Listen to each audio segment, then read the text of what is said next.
City na kasama natin ngayon sa ating venue. And with that, hindi na po natin patatagalin pa. We would like to introduce our guest for today's episode. First, let's welcome po the Chief of Technical Operations Division ng DICT Region 9 and Basuta. We have Engineer Jacob Muhammad. Thank you very much. To our friends in media, to our partners, and of course, Philippine Information Agency, led by Regional Director Naomi Edaga. Assalamualaikum, good morning, and magandang umaga po sa ating lahat. Thank you po. Welcome po muli.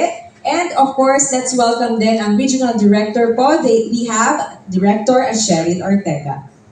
Likewise, my felicitations to everybody, especially to our friends and partners in the media, and of course from the PIA Region 9, under the leadership of Regional Director Naomi Edaga.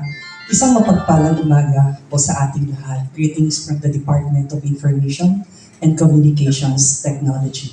You know, the ICT as the primary government agency is taking the lead in the creation of a more connected, secure, and inclusive digital future in line with the President Ferdinand R. Marcos Jr.'s push for digitalization in the country. And you know for a fact, he has been espousing this every time he delivers his State of the Nation address. So there's a particular focus in our journey towards digitalization. And since the inception of DICT, we've made significant strides in driving digital transformation across the country. We are laying the groundwork for our vision of a bayang digital, ang bagong Pilipinas. And allow us to take you through the shared vision of the DICT, especially in our area of jurisdiction for Region 9, Basilan, Sulu, and Tawi-Tawi. Major highlights of our 2024 accomplishment. And moving forward, the DICT 9 and Basuta will ensure the progressive implementation of all its programs and projects to sustain and maintain what has been established and to expand to reach out to more in a bid to really bring to the ground the promise of ICT, ang bayang digital. Likewise, as I had espoused earlier, we stand resolute on the importance of partnerships. It is crucial for the government and all stakeholders, including our friends and partners in the media, to believe in the transformative potential of ICT. Digital transformation is a shared mission between government and all stakeholders to foster an enabling environment that will allow people, communities, and technologies to flourish towards a bayan digital, which is humans precious. Thank you very much po, Director Ortega, for presenting to us yung ating accomplishment report from your department, from your office. I believe marami po tayong mga nakuhang important or mga idea on what the ICT is doing here in our region. And now, we will proceed with our question and answer, and we will be receiving questions po from our media partners all over Zamboanga Peninsula. And I will start reading po muna yung ating mga online questions or ating mga media po watching online, and then we will proceed with our partners here po in Zamboanga City. So we have a question first po from Basilan or Isabela City. While the installation of free Wi-Fi in Basilan is a significant step towards improving connectivity, many residents have reported issues with unreliable connections and weak signals. What specific plans does the department have in place to address these connectivity challenges, and how do you intend to assess and improve the overall reliability of the service in the province? Anyone po? Okay, for one, through our national broadband program, we are doing, there are quite some initiatives on the pipeline. And the MVP plan is set to be rolled out in Zamboanga Peninsula in 2026. And this will significantly enhance internet bandwidth. In fact, we are already coordinating with some local service providers, like for example, in trying to establish more towers that will allow us to connect and strengthen the connectivity connection from Zamboanga to Basilan, Sulu, and Tawi-Tawi. This will declog the traffic so that the quality of internet connectivity and speed will be enhanced. And the proposed initiatives will particularly focus, as I've said, in Basuta. Any addition po? Okay. just to add doon sa sinabi ni Director, no? Sa ngayon, we are implementing yung mga Starlink just to provide internet connectivity dyan sa island ng Basilan. But then, eventually, meron tayong program sa MTV and hopefully, this will be realized hopefully by next year. Makapag-start na tayo mag-implement and magamit na ito ng mga, we can relay much more higher bandwidth papunta ng island ng Basilan. May follow-up po tayo still from Isabela City, Basilan. Given the ongoing concerns po about poor signal quality despite the availability of free Wi-Fi in Basilan, can you share any timelines or strategies for potential upgrades to the infrastructure? Are there any collaborations with the local internet service providers or technology partners being considered to enhance connectivity in underserved areas? Yeah, for one, we are mandated to really put in place free Wi-Fi year after year, year after year. So it's a continuing thing. And for sure, Basilan is included. And aside from that, we're also, we're coordinating with the local service provider because we do believe in partnership, that we have to get involved with our partners because we cannot do this alone. And as I mentioned earlier in the previous question, we are indeed coordinating with the local service providers, particularly in the setting up of their towers. It's either they build their towers, we lease the towers, or ourselves will also build alongside with our stakeholders, all together build the towers so that hands-on we can strengthen and facilitate the connectivity from our main POP in Zamboanga all the way to Basilan and even up to Sulu and Tawi-Tawi. And aside from that, even from our own initiatives, we have our own equipment. And for example, and Jacob can piggyback on that or dovetail that, we will be establishing our own radios and antennas to connect Zamboanga to Lamitan also.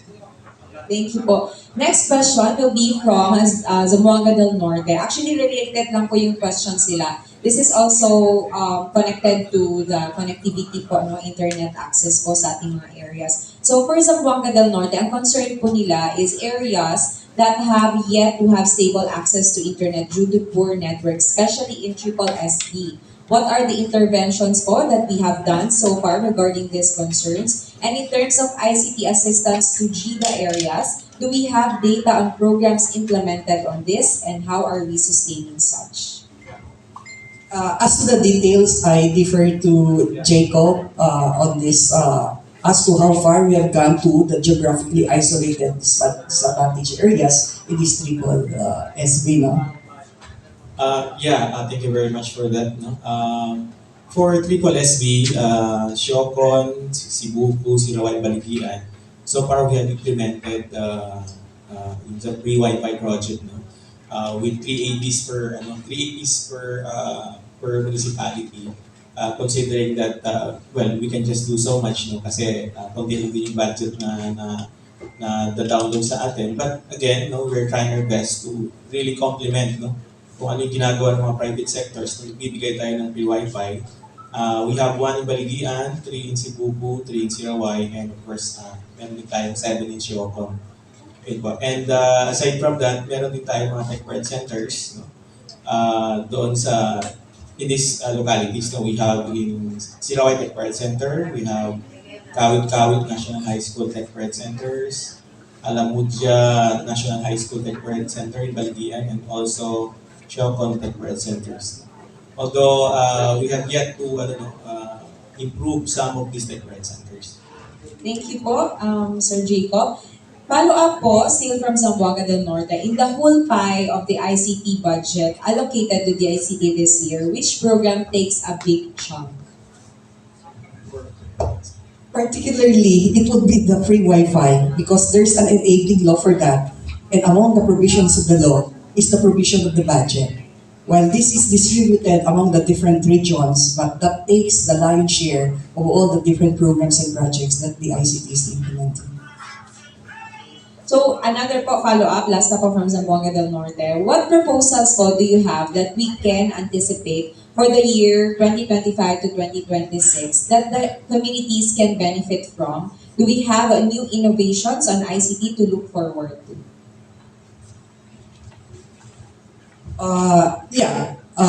Going back to our earlier answer, that we're trying to put in place a better, a stronger infrastructure connecting Zamboanga, Basilan, Sulu, and Tawi-Tawi. Talks are in the offing, arrangements are being made among our regional office, the central office, and even some of our partners from the private sector to include even the USA Beacon. So this is one initiative that it will come into fruition by next year. Then that would significantly improve the connectivity in these targeted island provinces. Just to add, no, meron din tayong new program na tinatawag na Smart Village, Smart Islands.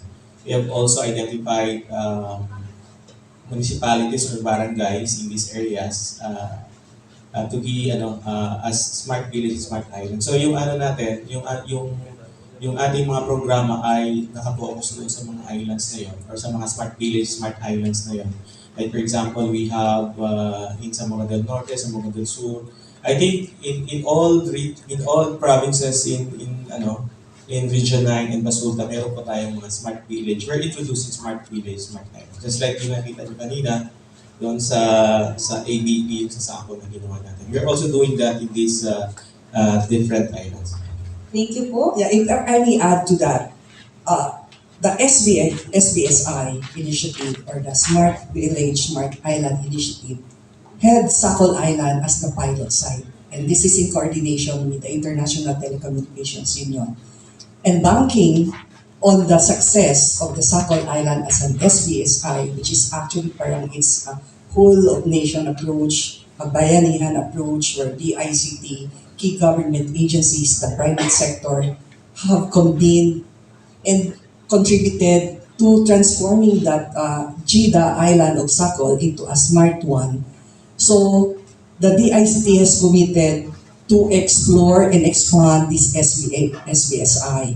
And for our region in particular, when we were just asked to commit 3 SBSIs in addition to Sakol, we have committed to establish at least one in each province.